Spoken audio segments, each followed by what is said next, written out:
पटवारियों की सेटिंग लंबी हो तो नपती कड़ी से नहीं बल्कि लकड़ी के टुकड़ों से ही जमीन नाप लेते हैं। क्या देवास राजस्व विभाग में जमीन नपती के पर्याप्त संसाधन नहीं है?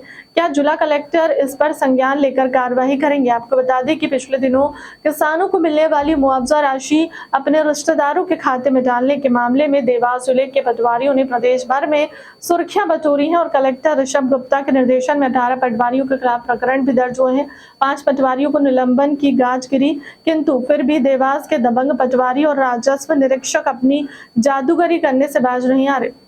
आपको बता दें कि पिछले दिनों किसानों को मिलने वाला मुआवजा राशि अपने रिश्तेदारों के खाते में डालने के मामले में देवास जिले के पटवारियों ने प्रदेश भर में सुर्खियां बटोरी और कलेक्टर ऋषभ गुप्ता के निर्देशन में 18 पटवारियों के खिलाफ प्रकरण भी दर्ज हुए हैं। 5 पटवारियों को निलंबन की गाज गिरी, किंतु फिर भी देवास के दबंग पटवारी और राजस्व निरीक्षण अपनी जादूगरी करने से बाज नहीं आ रहे। जमीन के मामले में कोई बात होती हो तो पटवारी जमीन का जादूगर कहलाता है। पटवारी चाहे और सामने वाली पार्टी पैसे वाली लमसम है तो पटवारी राम की ज़मीन शाम को कब्जे में देता है। और इतना ही नहीं बल्कि पटवारी अपनी भ्रष्ट नीयत को सही साबित करने के लिए कलेक्टर को भी गुमराह करने की महारत रखता है। और ऐसे जादूगर पटवारियों की बात करें तो देवास में भ्रष्टाचार में अव्वलता की मानो होड़ सी लगी है। देवास पटवारियों के कारनामों तो अनगिनत है, लेकिन यहाँ ताज़ा एक मामला में ऐसा ही जादू देखने को मिला। मामला है कि देवास जिले के ग्राम शिप्रा के टुमनी में 2019 से कुछ लोगों द्वारा एक ज़मीन के रास्ते पर कब्जा कर लिया गया था। 2019 से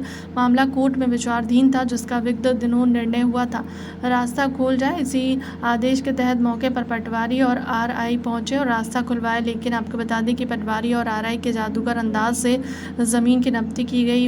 हुआ यूं कि पटवारी और आरआई ने कड़ी या टेप से नहीं बल्कि वहीं खेत में पड़ी हुई टूटी हुई लकड़ी के टुकड़े से ही नियम विरुद्ध नपती कर अपने काम की इतिश्री कर ली, क्योंकि पटवारी और आरआई के द्वारा नपती देख कहीं भी ये नपती जायज़ व नियमों के तहत नहीं होकर सेंटिंग द्वारा की गई नपती दिखाई दे रही है। क्योंकि पटवारी और आरआई दोनों ही बिना किसी नपती के संसाधन लिए बिना ही नपती करने पहुंचे थे। अब सवाल यह है कि क्या देवास राजस्व विभाग में ज़मीन नपती के संसाधन है या नहीं, बल्कि पटवारी को नपती के लिए कड़ी का इस्तेमाल करना था। यहाँ तक कि उनके पास तो इंची टेप भी नहीं था और तो और रस्सी तक भी उपलब्ध नहीं करा पाए।